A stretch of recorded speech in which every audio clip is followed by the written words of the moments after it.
Welcome to your personalized deep dive. Today, we're strapping in for a journey into the future of jobs, that is. We're using the World Economic Forum's Future of Jobs Report 2025 as our roadmap, and let me tell you, it's packed with insights from over 1,000 global employers. And to help us navigate this fascinating terrain, we've got our expert with us, It's a pleasure to be here. ready to connect the dots and uncover what it all means for you. This report is like a treasure trove of information about the forces that are reshaping the global workforce. All right, so let's jump right in. The report kicks off by highlighting 5 major trends that are shaking things up. And these aren't just abstract ideas. They're already impacting our lives. Think about the rising cost of living. We're all feeling that at the grocery store. But there's also the accelerating pace of technology, climate change, global power shifts, and even something you might not expect, shifting demographics. Okay, so we've got these big trends. But what do they actually mean for jobs? What's the impact on the ground? That's where this report gets really interesting. It breaks down how these trends will transform businesses by 2030. Increased digital access is predicted to be the most transformative trend, which isn't a huge shock. But then you've got advancements in AI, robotics, Yeah. and energy. Those are going to have a massive ripple effect. So are we all about to be replaced by robots? Should we be panicking? Not necessarily. While it's true that some jobs will decline, the report actually predicts a net increase of 78 million jobs globally by 2030. Okay, that's a relief. But I'm guessing it's not all sunshine and roses. Some jobs are going to be hotter than others, right? Absolutely. Tech roles are booming. Think big data specialists, AI and machine learning experts, and software developers. But here's the thing. Green jobs are also on the rise. We're talking about renewable energy engineers, electric vehicle specialists. Sustainability is a real career path now. That's fascinating. So it's not just about coding anymore. You're saying there's a whole new landscape of jobs emerging. Exactly. And to give you a really concrete sense of what's in demand, the report highlights jobs like farm workers, delivery drivers, construction workers, salespersons, and food processing workers. So a real mix of traditional and cutting-edge roles. What about the jobs that are on the decline? What should people be thinking about there? Sadly, many clerical and administrative roles are expected to shrink as technology takes over those tasks. That makes sense. Technology is changing the game, but it's not just about knowing how to de-do something anymore, right? What kind of skills do we need to thrive in this future job market? That's the million-dollar question, and the report has some eye-opening answers. A whopping 39% of workers' core skills will need to change by 2030. Think about that for a second. That means there's a high chance you'll need to adapt your skills in the next few years. Wow, that's a big number. So besides the obvious tech skills, what else should we be focusing on? What are employers looking for? The top 3 fastest-growing skills are AI and big data, network and cybersecurity. And this won't surprise you, technological literacy. But here's where it gets interesting. Employers are also emphasizing what we call human skills. Things like resilience, flexibility, creative thinking, and a commitment to lifelong learning. So it's like a blend of tech savvy and that can-do attitude. You need the hard skills, but you also need to be able to adapt and learn on the fly. Exactly. And for those of you wondering how to prepare for these shifts, the report says 59 out of every 100 workers will need training by 2030. Some can be upskilled in their current roles or redeployed within their companies, but others will need to seek additional training. So training is key, whether it's provided by your employer or something you pursue independently. The report also dives into some intriguing details about how companies are approaching things like skills assessments, wages, diversity, and inclusion. It's not all doom and gloom. Companies are recognizing the need to adapt, for example. It mentions work experience is still highly valued by employers, with 81% citing it as important. What's fascinating is that while degrees are still relevant, there's a definite shift towards skills-based hiring. 48% of employers are emphasizing skills assessments. It's like they're saying, show us what you can do, not just what you've studied. Have you ever encountered this in your own career? Definitely. I've noticed more and more companies asking for portfolios or work samples. Even for entry-level positions, they want to see tangible evidence of your skills. That's a perfect example of this shift in action. And it's not just about what you can do, it's also about how you think. Psychometric tests are also gaining traction, being used by 34% of employers. These tests look at your personality, your problem-solving abilities, and how you might fit into their company culture. So they're trying to get a more holistic picture of the candidate, beyond just their resume. It's about finding the right fit. Exactly. If we connect this to the bigger picture, it seems companies are moving towards a more well-rounded approach to talent. It's not just about checking boxes anymore. It's about finding people who can adapt, learn, and grow with the changing demands of the workplace. It's about finding people who are, in a sense, future-proof. And that makes sense, right? In a world where change is the only constant, adaptability is a superpower. Absolutely. And speaking of adaptability, let's delve into how companies are approaching diversity, equity, and inclusion. It's not just a buzzword anymore. Companies are realizing that a diverse workforce brings fresh perspectives and ideas, which are crucial for innovation. And the report highlights some concrete steps companies are taking, right? It's not just lip service. Right. A significant number of companies are establishing employee resource groups. Right. And even employing diversity, equity, and inclusion officers. What's really interesting is the emphasis on pay equity reviews. 77% of employers globally are looking at this, which shows a real commitment to fair compensation. Does anything surprise you about this? What strikes me is the systemic approach to DEI. It's not just about hitting diversity quotas, it's about creating a culture of inclusion and belonging, where everyone feels valued and respected. It seems like companies are finally understanding that diversity is not just a moral imperative, it's also good for business. But let's talk about another hot-button issue, wages. With inflation and the cost of living on everyone's minds, how are companies approaching this tricky topic? Well, over half of employers, Yeah. 52% to be exact, anticipate allocating a greater share of their revenue to wages by 2030. That's got to be a relief for workers who are struggling to make ends meet. It is, and it's not just about keeping up with inflation. Employers are also focusing on aligning wages with productivity and performance, as well as remaining competitive in the talent market. It's a multifaceted issue. So it seems like companies are realizing they need to invest in their workforce to attract and retain top talent. Exactly. And there's another interesting piece to this puzzle. Government policies. 55% of employers see government funding for reskilling and upskilling. As a crucial intervention, they're looking for support from policymakers to help bridge the skills gap and ensure a smooth transition to the future of work. So there's a shared responsibility here. It's not just on the individual or the company, but also on governments to support workforce development and create an environment where everyone can thrive. Absolutely. Now, let's shift gears and talk about something that's been generating a lot of buzz. Artificial intelligence, or AI. It's often portrayed as this looming threat.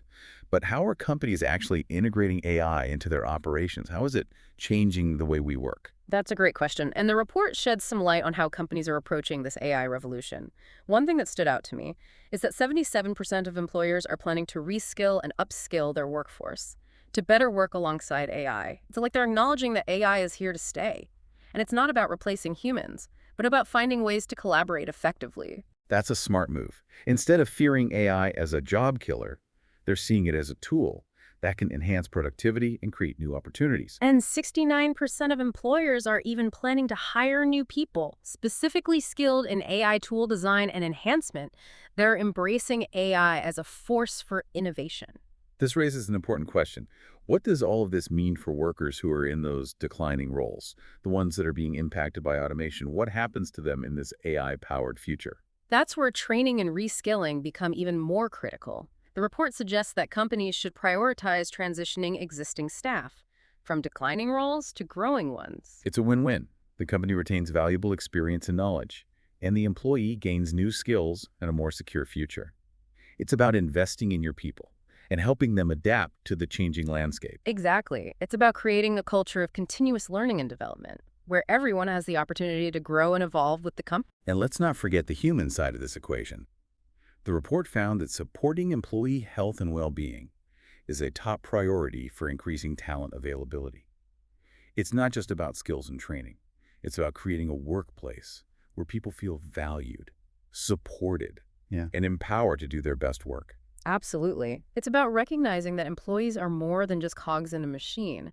They're human beings with needs, aspirations, and a desire to make a meaningful contribution.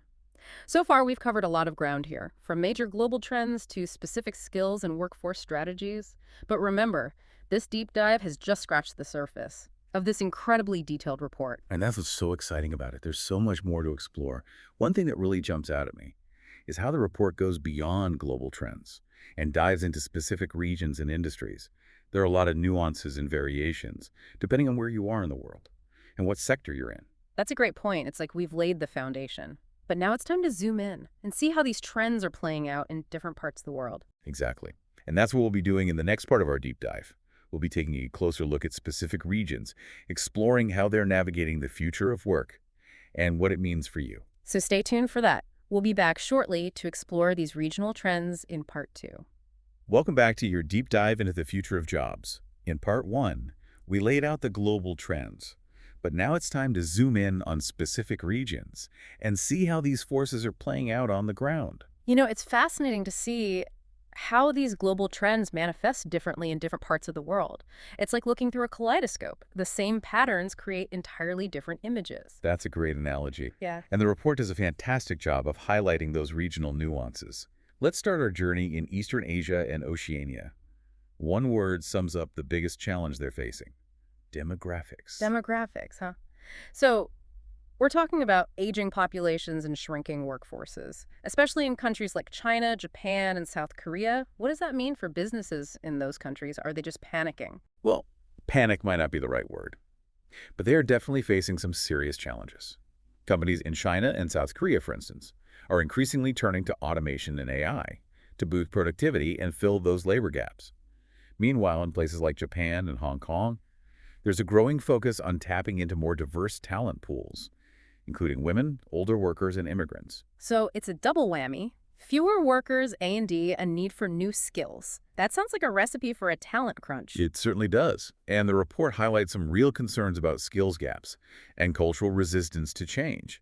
In Japan, for example, a whopping 69% of employers are worried about the shrinking workforce and its impact on their businesses. And remember, we're not just talking about tech skills here. Those human skills, like creative thinking, resilience, and flexibility, are becoming increasingly valuable in this rapidly changing world. Absolutely.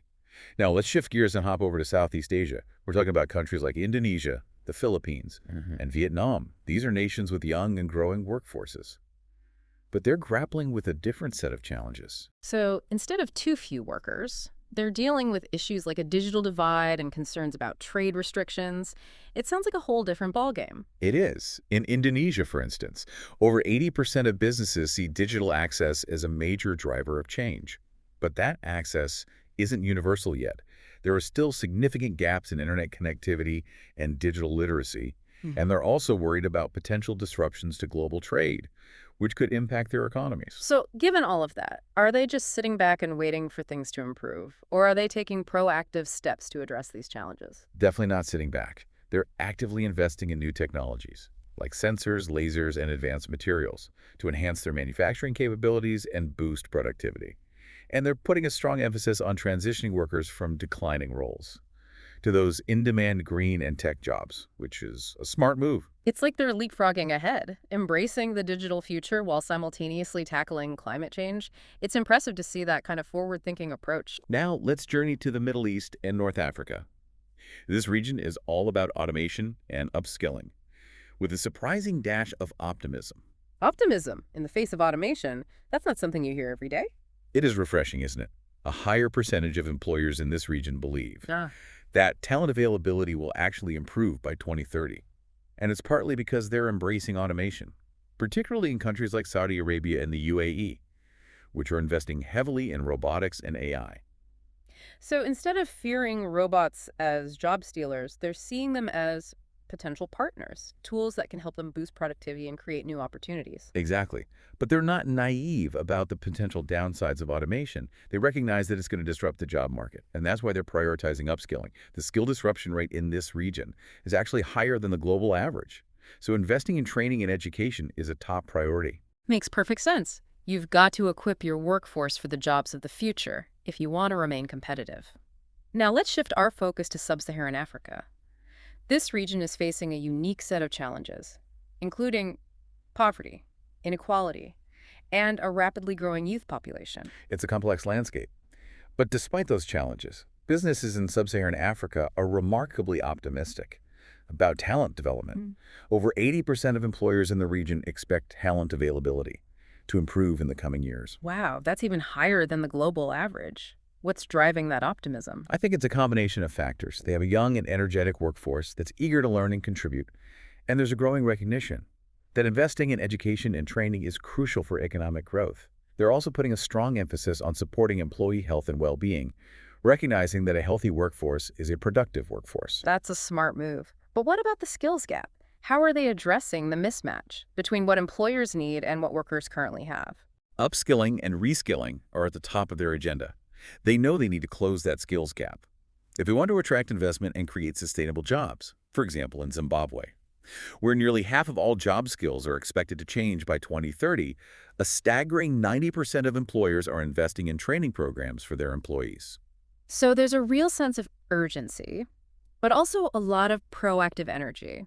It's inspiring to see them tackling these challenges head on. Now, let's cross the Atlantic and see what's happening in Europe. They're facing a shrinking workforce, much like Eastern Asia. But their approach seems to be a bit different. You're right. While they share the demographic challenge of an aging population, their approach is more focused on attracting and retaining talent, particularly in those high-demand tech and green sectors.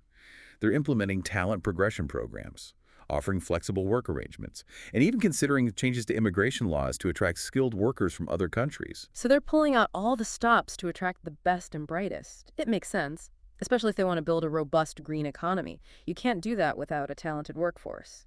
Exactly. And they're not just focusing on attracting new talent. They're also heavily invested in reskilling and upskilling their existing workforce. In Portugal, for instance, where over 70% of the workforce is expected to need retraining by 2030. There's a strong emphasis on lifelong learning and professional development. It's not just about acquiring a set of skills and calling it a day. It's about cultivating a mindset of continuous learning and adaptation, which is crucial in this rapidly evolving world. Couldn't have said it better myself. And they're also paying close attention to diversity and inclusion, with a strong emphasis on pay equity reviews and initiatives to support more diverse and inclusive workforce. They recognize that diversity is not just a nice to have, it's a necessity for innovation and growth. It sounds like they're creating a recipe for a thriving, future-proof workforce, one that's adaptable, diverse, and skilled. Now let's head north to our neighbors in North America. What's the outlook there? Well, the focus in North America is on technology, talent, and Yeah. you guessed it, upskilling.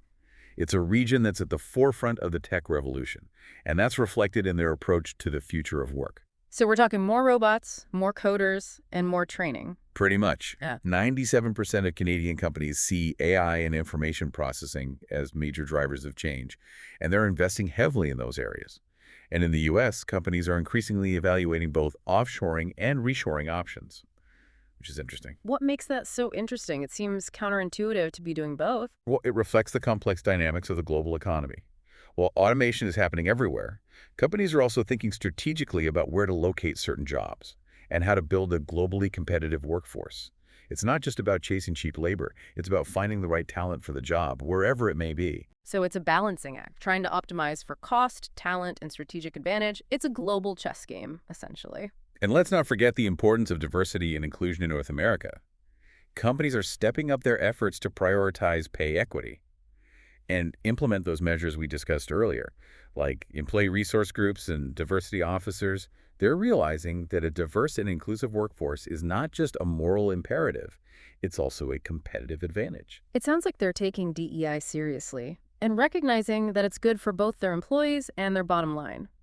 Now, before we move on to our final part, which will delve into specific industries, I'm curious, what stood out to you from all these regional snapshots? What are the big takeaways? What fascinates me is the sheer variety of approaches. Each region is facing its own unique set of challenges, but there's a shared recognition that we need to adapt, innovate, and invest in our workforce if we want to thrive in the future of work. It's not about passively waiting for the future to happen. It's about actively shaping it and creating the future we want. I couldn't agree more. It's inspiring to see. So much energy and proactive thinking around the world. Now let's take a closer look at specific industries in our final part and see how these trends are impacting different sectors. Stay with us. Welcome back to the final part of our deep dive into the future of jobs. We've explored global trends and regional nuances, but now it's time to get even more granular and see how these forces are shaping specific industries. Think of it as fine-tuning your career compass. We're going beyond the broad strokes to see how different sectors are navigating the future of work and what that means for you. So it's like we've explored the continents, and now we're zooming in on individual cities and neighborhoods to see what life is really like on the ground. Exactly. And one thing that jumps out immediately is the shared challenge across almost all industries: skills gaps. That's not a huge surprise. We've heard that term a lot in this report. It seems like everyone is struggling to find people with the right skills. It's the top barrier to transformation. In 19 out of the 22 industries covered, companies are scrambling to find people with expertise in areas like AI, cybersecurity, and data analysis. But they're also struggling to find people with those essential human skills like creative problem solving, communication, and collaboration. So what are they doing about it? Are they just throwing up their hands and hoping for the best? Not at all. They're taking action. Upskilling and reskilling are the top workforce strategies across the board. Companies in sectors like oil and gas, telecommunications, and even education and training are investing heavily in employee development programs. So it's like they're saying, we can't find the talent we need, so we'll create it ourselves. They're Yeah, taking ownership of the problem. exactly. But there's another interesting trend emerging: the automation versus augmentation debate. Okay, break that down for us. What's the difference? Think of automation as replacing human tasks with technology, while augmentation is about using technology to enhance human capabilities. So automation is the robot taking your job, and augmentation is the robot being your super smart assistant, making you more efficient and effective. You got it. And different industries are approaching this balance in different ways. Some sectors, like electronics and insurance, are leaning heavily towards automation, streamlining processes and reducing labor costs, while others, like healthcare, agriculture, and government, are prioritizing augmentation, using technology to empower their workforce and improve outcomes. So it's not a one-size-fits-all approach. Each industry is finding its own balance based on its specific needs and challenges. Now, let's look at some specific sectors and see how these trends are playing out in real-world scenarios. Let's start with manufacturing. This industry is being transformed by those big three we talked about earlier: digitalization, climate change, and rising costs. So it's robots, green tech, and tight budgets. Sounds like a lot to juggle. It is, but they're adapting. They're adopting AI and robotics to optimize production processes, embracing new materials and manufacturing techniques to reduce their environmental impact. And they're prioritizing skills in AI, data analysis, and cybersecurity to stay ahead of the curve. It sounds like a high-tech, eco-conscious future for factories. It's exciting to see them embracing innovation. Speaking of eco-conscious, let's look at the energy sector. This industry is all about the green transition, with companies shifting their focus to renewable energy sources and sustainable practices. That's not surprising given the urgency of climate change, but what does this shift mean for jobs in the energy sector? Are we just talking about solar panel installers? It's much broader than that. We're talking about renewable energy engineers who design and build wind farms and solar power plants, AI specialists who optimize energy grids and develop smart energy solutions, and even business development professionals who navigate the complex regulatory landscape and secure funding for renewable energy projects. So it's not just about building wind turbines, it's about creating a whole new energy ecosystem, which creates a wide range of job opportunities. Exactly. And the skills needed are a blend of technical expertise, business acumen, and that ever-important adaptability. Now let's talk about an industry that's close to our hearts. Information and technology. They're the ones driving a lot of these changes, but they're also being impacted by them. What's the outlook for the tech sector? Well, the demand for tech talent is skyrocketing.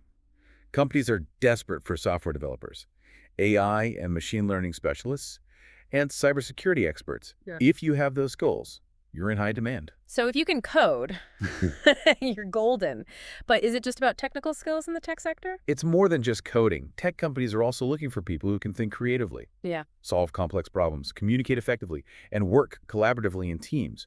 Those human skills are just as important as the technical ones. Those human skills seem to be essential in every sector. It's a recurring theme. Absolutely. Now, let's explore one last industry that's facing a unique set of challenges and opportunities: healthcare. This sector is being squeezed by a perfect storm of aging populations, rising healthcare costs, and rapid technological advancements. So more patients, tighter budgets, and cutting-edge tech. That sounds like a recipe for stress. It's certainly challenging, but it also creates opportunities for innovation. Think about the rise of telehealth, remote patient monitoring, and AI-powered diagnostics. These innovations are transforming the way healthcare is delivered and creating new roles in the process. So it's not just about doctors and nurses anymore. Right. Healthcare providers are also looking for data analysts who can crunch healthcare data and identify trends, software developers who can build telehealth platforms and create user-friendly medical apps, and specialists in areas like bioinformatics and genomics who can unlock the secrets of personalized medicine. It sounds like healthcare is becoming a tech industry in its own right. In a way, it is. And just like in those other tech-heavy industries, those human skills, empathy, communication, and critical thinking, are even more crucial when you're dealing with people's health and well-being. Wow, this has been an incredible deep dive. We've covered so much ground, from global trends and regional variations to industry-specific insights. Our listeners are probably feeling both overwhelmed and excited about the future. It's understandable. The future of work is full of possibilities, but it's also changing at an unprecedented pace.